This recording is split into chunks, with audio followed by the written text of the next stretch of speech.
after a one-year delay orchestrated by incumbent Prime Minister Manasseh Sogavare so that the elections didn't coincide with the 2023 Pacific Games. More than 420,000 voters will head to the polls on Wednesday to choose the island's next leaders.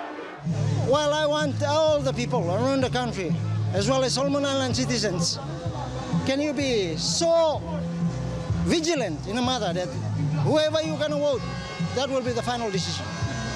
We need somebody to raise up Solomon Island. With a population just over 720,000, two-thirds of its citizens will have the chance to choose 50 parliamentary representatives and provincial representatives. The elected parliamentarians then elect a prime minister. The multi-party parliamentary system makes it easier for opposition parties to come to power. We all want change. We don't want the same government to rule our country. We don't want Sogavare to rule our country anymore. We want Darcy Lilo, the alternative prime minister.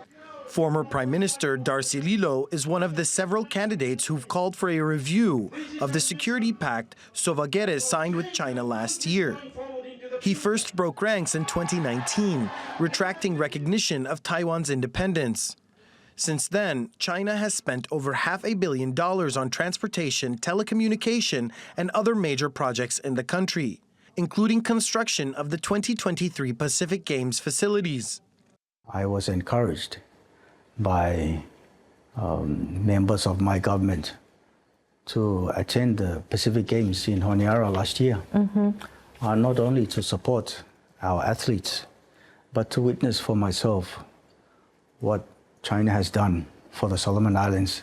Last year, the U.S. reopened its embassy after 29 years of being closed and pledged $1 billion of investment in the region. Prime Ministerial candidate and opposition leader Daniel Suidani represents one of the country's most populous islands, Malaita. He rejected a Chinese proposal to build a multi-million-dollar Huawei factory. He says Chinese influence over his country is a threat. 2024 election is quite critical, especially for Solomon Islands, the nations of Solomon Islands. People need to be very mindful of who they vote for.